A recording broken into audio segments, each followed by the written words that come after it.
ازيكم؟ في الفيديو اللي فات دي اسماء الناس اللي عرفت السر اللي كان في الفيديو. فيديو النهارده كالعاده هيكون في سر، واللي هيقدر يكتشف السر ده هيظهر اسمه في الفيديو اللي جاي. وبشكركم جدا وبشكر تشجيعكم وكل الكومنتات الجميله اللي بتعملوها.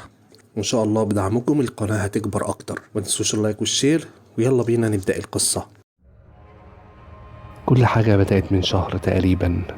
انا عايش في بيت لوحدي وسط غابه، وفي اليوم ده كنت قاعد في البيت لما بدأت أسمع صوت خدش جاي من مكان ما في البيت. افتكرت إنه صوت لكائن بري أو لإحدى القوارض. دورت في البيت كله على مصدر الصوت بس مفيش أي حاجة. بس مع الأيام بدأ صوت الخدش يزيد، ما كنتش قادر أحدد مصدره. قلت في النهاية إن ده أكيد فار مثلا اللي بيعمل الصوت ده، وما بقتش بهتم بالصوت وبتجاهله. كنت معتقد ان الصوت هيروح مع الوقت او اني هقدر الاقي مصدر الصوت ده واتخلص منه. عدى 4 ايام على بداية ظهور الصوت اول مرة. انا وظيفتي الاساسية نجار، فكنت بقطع شوية اخشاب وانا ماسك المنشار وشغال. فجأة المنشار انكسر، فرحت للبدروم واللي كان بقالي فترة طويلة ما نزلتوش علشان اجيب المنشار الاحتياطي منه. نزلت البدروم وفتحت شنطة الأدوات بتاعتي، وكنت متهمك في البحث عن المنشار لحد ما فجأة سمعت نفس الصوت اللي كنت بسمعه بقالي أيام، بس المرة دي كان ورايا مباشرة وكان أوضح بكتير من قبل كده. اتضايرت وبصيت ورايا، نورت بالكشاف على مصدر الصوت وقمت وبدأت أقرب من مصدر الصوت. الصوت كان جاي من ورا واحد من الجدران اللي في المكان. حطيت ودني على الجدار وتأكدت ان الصوت جاي من المكان ده بالتحديد، لانه بقى اوضح اكتر لما قربت ودني من الجدار. اكن في شخص بيخربش في الجدار بأداة حادة. الصوت ما كانش ابدا لحيوان بري زي ما كنت معتقد، لان اعتقد ان مفيش حيوان بري يقدر يعمل الصوت ده. حسيت بخوف شديد، خرجت بسرعة بره البيت ورحت على نقطة الشرطة اللي في البلدة. بلغتهم بكل حاجة، بإن في شيء ورا الجدار عندي في البيت بيعمل صوت خدش أكنه على وشك إنه يخرج من الجدار. كان رد الشرطة عليا إنه ممكن يكون مجرد حيوان أو كائن بري اللي بيعمل الصوت ده، وإحنا مش هنقدر نعتمد البلاغ غير لما يكون في سبب واضح. خرجت من نقطة الشرطة وبصراحة كنت خايف أروح البيت، علشان كده قررت إن أقضي الليلة في أقرب فندق. تاني يوم ما كانش قدامي اي حل تاني غير اني لازم ارجع البيت. اخدت عربيتي ورجعت للبيت، ولما وصلت كانت الصدمة.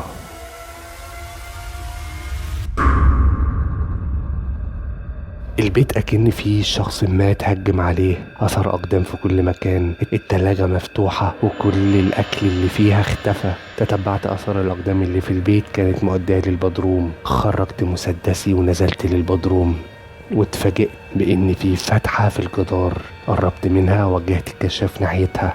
المكان كان مظلم جدا، مظلم لدرجة ان حتى الكشاف ما كانش قادر يتغلب على الضلمة. بلغت الشرطة ووصلوا للبيت وبدأوا يرفعوا الآثار الموجودة في البيت. الشرطي قدر تقريبا يحدد عدد الأشخاص اللي دخلوا البيت، وقال تقريبا عددهم 8، بس مش قادر يتعرف على الآثار دي لأن الآثار الموجودة غريبة ومش متسجلة عندهم في سجلات الشرطة، يعني مفيش أي آثار مشابهة للآثار دي. قرب واحد من الشرطيين للحفرة ونور الكشاف فيها، وبعد ما فحصها قال انه مش قادر يحدد عمق الفتحة دي ايه، وانه من الصعب انه يدخل ويتحقق من الفتحة دي لانهم اول مرة يتعرضوا لحاجة زي كده، وانه هيستعين بفريق علشان يدخلوا للفتحة ويعرفوا ايه اللي فيها ومدى عمقها، لانهم دلوقتي ما معهمش المعدات الكافية علشان يقدروا ينفذوا المهمة دي. وبعدها الشرطي سابني ومشيوا، وانا خرجت للحديقة وقطعت شوية أخشاب، وما كانش عندي أي حل تاني غير إن أفضل عايش في البيت لأن ما عنديش أي مكان تاني أعيش فيه. فاستخدمت الأخشاب اللي قطعتها في سد الفتحة اللي في الجدار، وقفلت باب البدروم بالقفل. بس طول الوقت فضل عندي سؤال واحد شاغلني: مين ال8 أشخاص دول اللي دخلوا البيت واقتحموه؟ ومع الأيام الأصوات ما رجعتش تاني، وبدأت أرجع لحياتي الطبيعية والأصوات اختفت. عدى شهر تقريبا، كنت شبه نسيت اللي حصل واعتبرت انه مجرد اقتحام اشخاص للبيت وعدى على خير، لحد ما في يوم وانا مندمج في تقطيع الاخشاب في الغابة جنب البيت سمعت صوت فحيح صوت أشبه بصوت الأفاعي. الصوت كان جاي من البدروم. بدأ قلبي ينبض. قربت من البدروم وخرجت سلاحي وفتحت الباب بحذر، بس بمجرد ما فتحته فجأة هجم علي شخص وقعني على الأرض وبدأ يخنقني.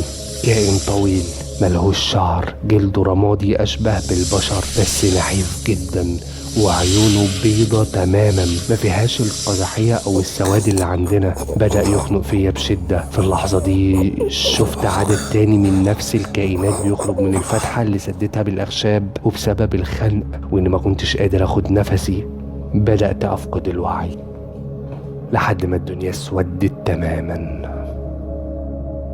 ما عرفش فضلت كده قد ايه، بس فقت على ألم شديد في ظهري، واللي عرفته انه بسبب الاحتكاك في الارض. الكائنات دي شداني من رجلي على الارض جوه الممر الضيق واللي كان بيتسع كل ما بنتعمق اكتر فيه. بعد شوية اتجمع علي عدد تاني من الكائنات وبدأوا يفحصوا جسمي، وبعدها رفعوني من على الارض ومشيوا بيا جوه الممر واللي كان اتسع كفاية لانهم يقدروا يشيلوني من على الارض، لحد ما وصلوا لكائن شبههم بس بنيته مختلفة عن بنية الكائنات التانية.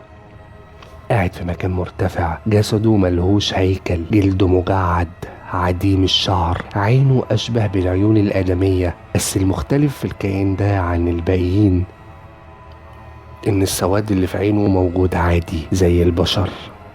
رفع راسه وبصلي، ولما شافني بدأ يتكلم بلغة غريبة مش مفهومة.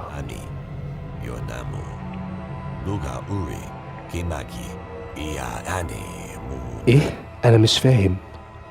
استمر في الكلام واللي ما كنتش فاهم اللغة اللي بيتكلمها. خرجت الموبايل من جيبي وبدأت أسجل صوته على الموبايل علشان أحاول أتعرف على اللغة اللي بيتكلم بيها، وكمان يكون إثبات معايا لو خرجت من هنا حي على وجود الكائنات دي وإن فعلا شفتهم.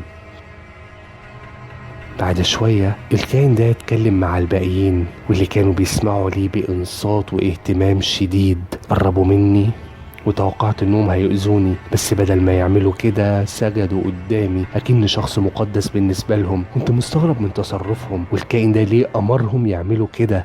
بعد شوية جه مجموعة منهم وكانوا ماسكين حاجة في ايديهم وقدموها ليا، وكانت عبارة عن حشرات وفئران ميتة. عرفت ان ده اكلهم. حسيت باشمئزاز شديد فتراجعت لورا وشاورت لهم بايدي باشارة لا انا مش هاكل الاكل ده. فواضح من تعبير وشهم انهم فهموا قصدي، وعرفت انهم ما عندهمش نية انهم يأذوني او يقتلوني.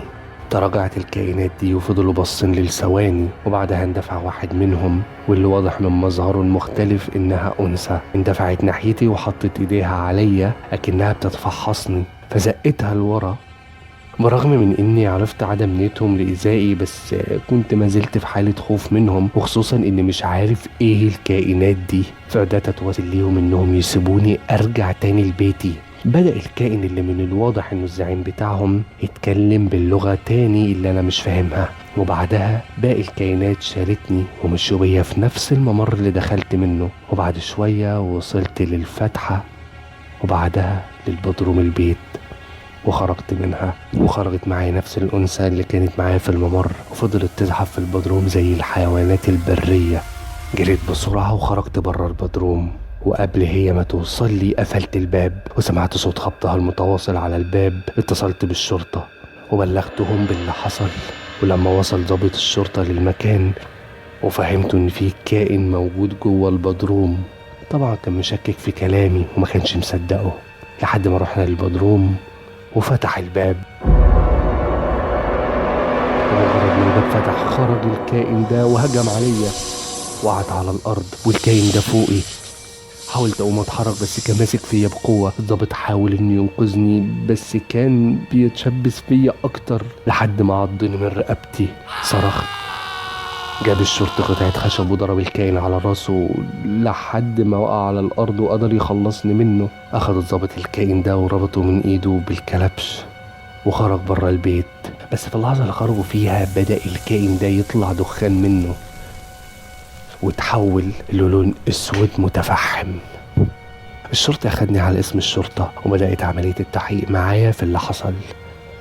قفلت الشرطة البيت وحطت شمع أحمر على البدروم ومنعت أي حد يدخله. فضلت الشرطة محاصرة البيت لفترة، وبدأ الأطباء في تشريح جثة الكائن ده وتوصلوا لأنه عنده بعض الأعضاء زي البشر، بس ما عندوش جهاز تنفسي بشري، إنما عنده مكان القفص الصدري فتحات أشبه بالخياشيم بيستخدمها للتنفس. والخبراء قالوا ان ده اللي بيساعدهم على العيش في المكان ده تحت الارض، ده غير نظرهم اللي بيضعف جدا، علشان كده مفيش النن الاسود اللي في العين. وكمان قدمت للشرطة ملف الصوت اللي على موبايلي واللي فيه صوت الكائنات دي، وبدأ خبراء اللغة يحللوا لغتهم، ومع البحث توصلوا لان اللغة اللي بيتكلموا بيها دي مش لغة العصر الحديث، انما دي لغة سكان امريكا الشمالية الاصليين، لغة قديمة جدا. ولما ترجموا الكلام اللي اتسجل في الريكورد كان معناه: انت هتبقى ملك لينا، احنا عايشين في المكان ده بعد الحرب ونجينا بنفسنا واتطورنا جيل بعد جيل لفترة طويلة. انا عايزك تعلم لغتك لباقي الشعب اللي عايشين تحت الارض، لان لو مت محدش هيعلمها لهم تاني. واللي عرفته بعد كده ان المخلوقات دي هربوا من حرب غير معروفة من تقريبا 3000 سنة واستخبوا تحت الارض، ومع الوقت بدأت اجسادهم تتطور يوم بعد التاني علشان تناسب الحياة تحت الارض، لحد ما وصلوا للشكل الموجودين عليه دلوقتي. الشرطة رفضت انها تطلع اي من الكائنات دي لوسائل الاعلام، وخلوني امضي على نفسي اقرار باني ما اتكلمش عن السر ده ابدا. قفلت الشرطة الفتحة اللي في البدروم بالأسمنت والخرسانة. في المستشفى عالجت الجروح مكان عضة الكائن ده، ومع الوقت بدأ الجرح يلتئم وبدأت أنا أرجع لحياتي الطبيعية، لحد اليوم اللي كنت واقف فيه قدام المراية بطمن على الجرح، وقررت إنه أخد شاور. رفعت التيشيرت واتفاجئت بإن في فتحات في القفص الصدري بدأت تظهر. قربت من المراية علشان أشوف إيه ده بوضوح، واتصدمت اكتر لما شفت ان الجلد على جسمي بدأ يتحول للون الازرق ويظهر شرايين دم زرقاء في ايدي.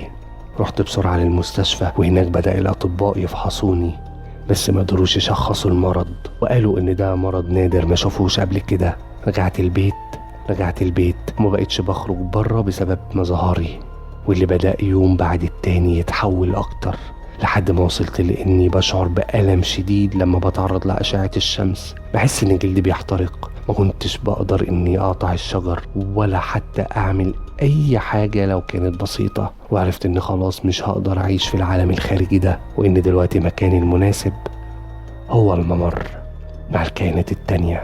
نزلت البدروم وبدأت اكسر الخرسانة اللي الشرطة عملته على الفتحة، واللي أخد مني 3 ساعات لحد ما قدرت أفتحها تاني. وقبل ما أدخل سمعت صوت برا البيت، كانت الشرطة بتقولي إنها سمعت عن اللي حصل لي وحاسة إني في خطر، علشان كده جم يساعدوني.